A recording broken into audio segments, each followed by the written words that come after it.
She is the Director for Innovation, Knowledge and Visual Arts of the Cultural Institute of Barcelona. I'm Albert Canados, Director of Audiovisual Rights. And before we explain one of the measures of the cultural rights plan of Barcelona, I would like to say that this forms part of two breaks we have programmed of the session of Culturopolis, the aim of which is to provide you with elements for further discussion.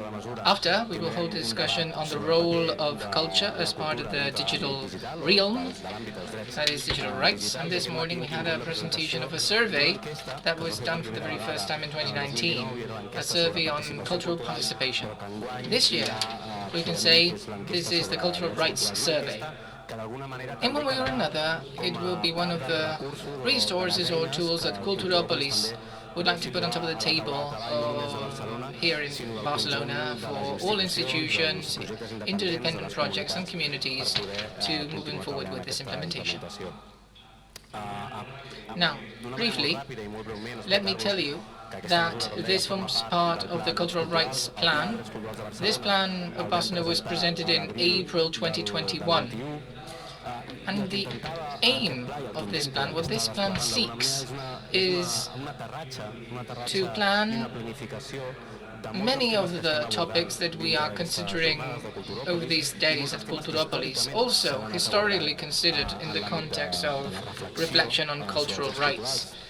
50 years ago, of the Declaration of Freiburg, 2 or 3 years ago, the Charter of Rome, as well as subsequent texts and documents. They have all addressed these topics, but usually from a more abstract point of view, a declaration point of view. And our will from the city government is to plan and provide a budget to be able to implement a strategy of recognition of cultural rights.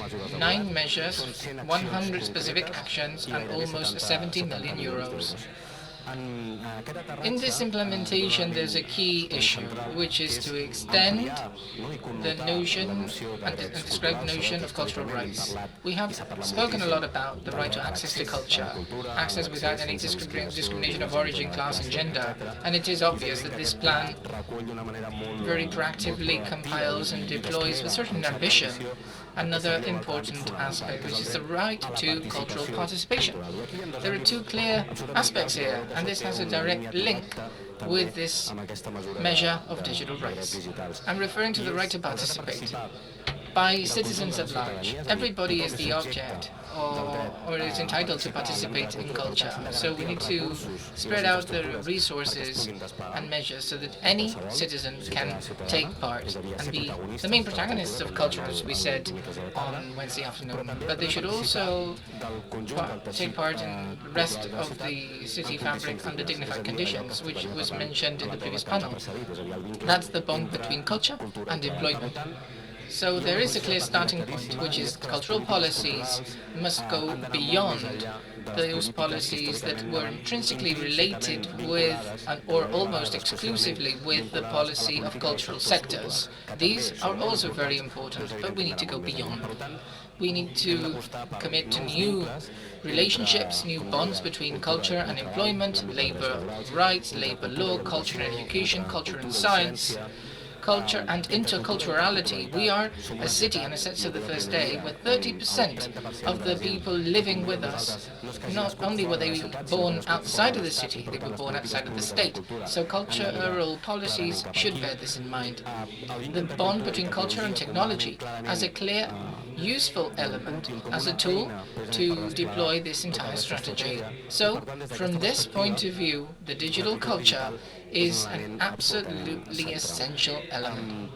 This measure, that is digital rights, needs to give an answer to this wrong idea, I believe, that came up during the pandemic, in that the pandemic was just a break and we need to go back to a ill-defined normality that intrinsically entailed a series of paradigms and problems, endemic problems, which I don't think are normal, or at least I don't think we should see them as normal, because it entails inequalities, many or some of which have worsened, and in the field of digital culture have occurred as a result of several elements or migrations that have been forced from the analog, from the physical world to the digital world.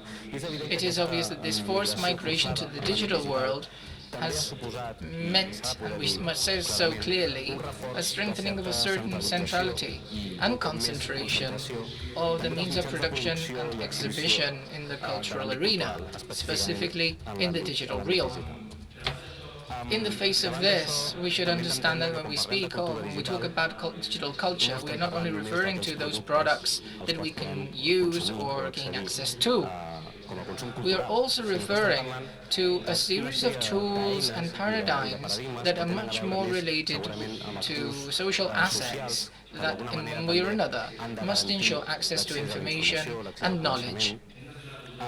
Digital culture should be deemed as a space of conflict, historical conflict, like many of us here may have been facing over the last years. This historical conflict is affected by a constant tension between the outside world and a regulated production inside that ends up producing some capacity of agency in these outside or external production spheres. Another fundamental aspect that needs to be considered when talking about digital culture is the need to address the aspects relating to the distribution of resources produced by artists. This is another of the elements that are part of this measure, with our own limitations, of course, of permanent care, with the limitations of all local governments. In this introduction, I would like to say that Barcelona City Council has positioned itself in recent years firmly to promote an ethical, political, and economic discussion around the cultural model, the digital cultural model, tending towards this more monopolistic view, which is represented by the large platforms. Some background for this measure that we would like to explain is the Barcelona Data Commons, one of the government measures that deployed tools for the ethical and responsible management of open data, or the government model in favor of open digitization, which is deploying free software for services and public administration. In this regard, the platform Decidim is the most important tool that we have created, not only promoted and used by Barcelona, but also a tool used by several entities and institutions worldwide. Now, let's get straight into the matter, digital culture, and the mission and the vision of this measure. The aim of which is to guarantee the uses of digital entrepreneurship, to guarantee participation, transparency, and access to digital contents. When we refer to access, we are not referring to a passive access. We incorporate this perspective between access, practice, and participation, that is, gaining access to content, but also being able to use or reuse this content. We will soon see what we're talking about. When it comes to the goals, we're referring to 4 goals under this measure. The first is to promote access to artistic and cultural content and to deploy open data systems. There's a key role to be played in favoring and searching the representation of cultural diversity. To support those communities related to the digital culture, we said so Wednesday, and I say so once again now. Public policies elsewhere and in Barcelona is not only carried out by the public administration. There are a series of communities that are very proactive in the participation and production of general dynamics, especially in the digital culture, and creating these synergies is key. Generating projects and networks of cooperation with local institutions and international ones. That's another of the goals set by these measures. And finally, designing new regulatory frameworks to improve the digital rights of citizens, how we can produce new tools to favor decision-making and new governance models, as we have been doing in some cases. Now, Eva, I'll give you the floor so that you can start to explain some of the actions and some of the rights. Before I give you the floor, though, I would like to explain one of the most significant, relevant actions that we've been working on in recent months, which is the right to gain access to digital and cultural and media content with open licenses. That is the Open Files project. This project is part of this measure.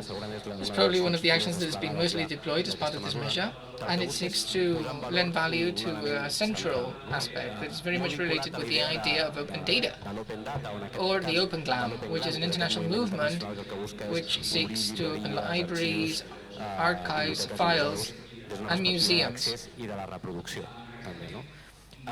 In this respect, 3-4 years ago, when we were trying to ask for an update on the state of digitalization of public collections and data and files, we saw that a lot had been done by the City Council.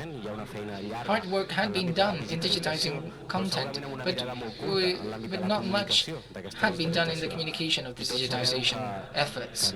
You really know that there is no open data unless there is no communication or disclosure, or unless there are processes guaranteeing not just access, but also dynamization. In Open Files values this digitized heritage, not only the public one, also the private one, uninformed communities that are doing very good work in the creation of collections. And what we are doing is to create a digital methodology and also sharing spaces to open up these files, dynamize them, and create new processes in the area of culture, education, community action, and cultural participation. Access Oberts, open access, incorporates all of these things, but there are other aspects and actions that Eva Soria will explain to us next. I don't need a mic, do I? So I can stand. Well, thank you, Danny. Since we don't have much time, in 10 minutes' time, we need to start the next round table because we have very interesting speakers we are fortunate to have with us.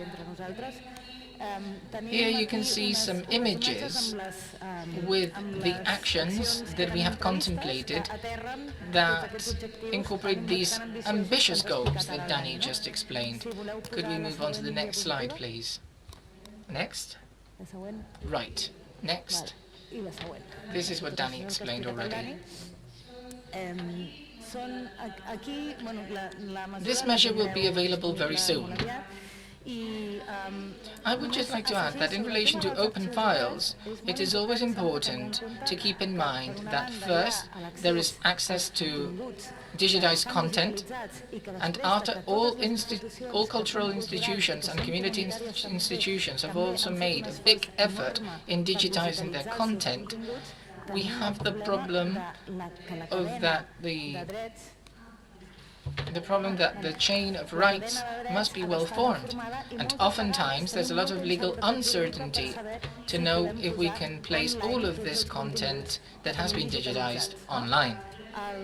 What the Barcelona City Council wants to do as one of the measures or actions that we will carry out in developing the goals of these measures is to study to what extent can legal insecurity afforded by our current regulatory framework, which is the law on intellectual property, that is, to what extent does it help us or hinder us from uploading all of these pieces that could be deemed protectable, subject to protection according to intellectual property law. And if we don't have an informed chain of rights, we cannot disclose.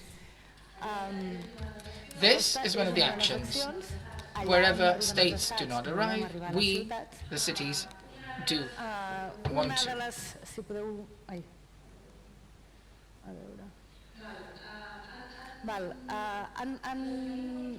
These are all the actions. You will be able to read them once the measure is published. It's already loaded? Good.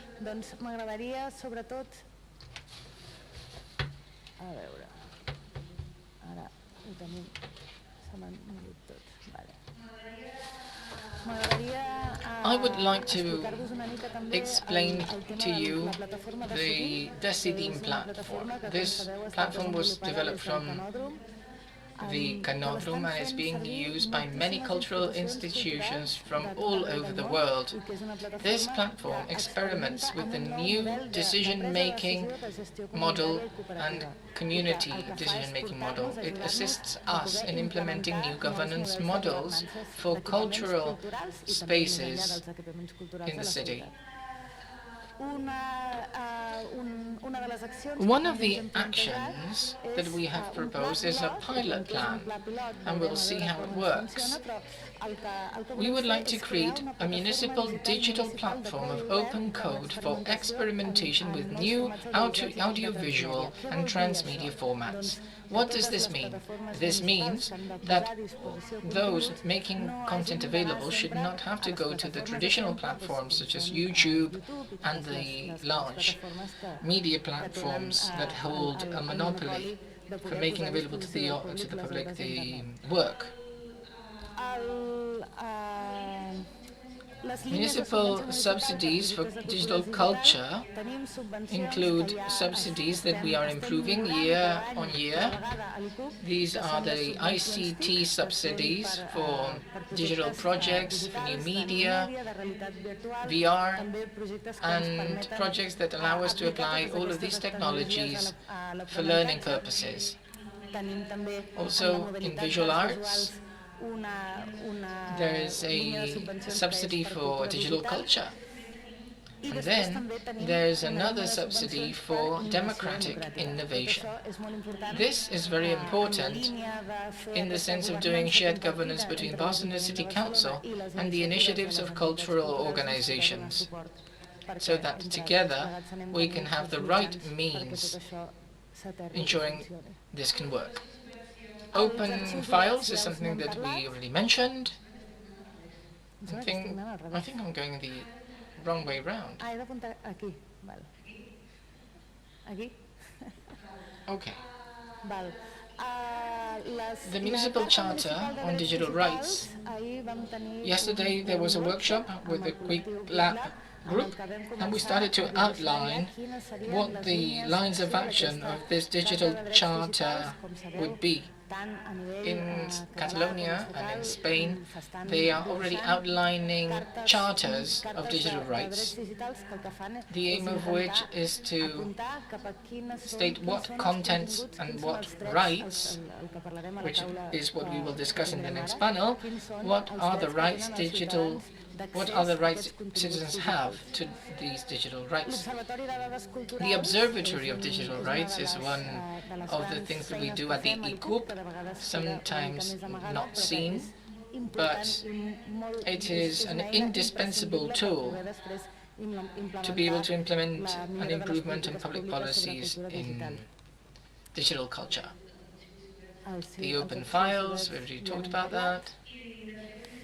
And the only thing that remains is for me to tell you about the social video game. The video gaming is a large industry. There's also serious video games, social video games. And what we want to do is, based on the experience of Game Barcelona, to promote a support program and co-funding through the match funding. These are some of the measures. We don't have time to explain them all, but I hope that with these comments, it is clear to you that the goals of this measure are, through the actions mentioned,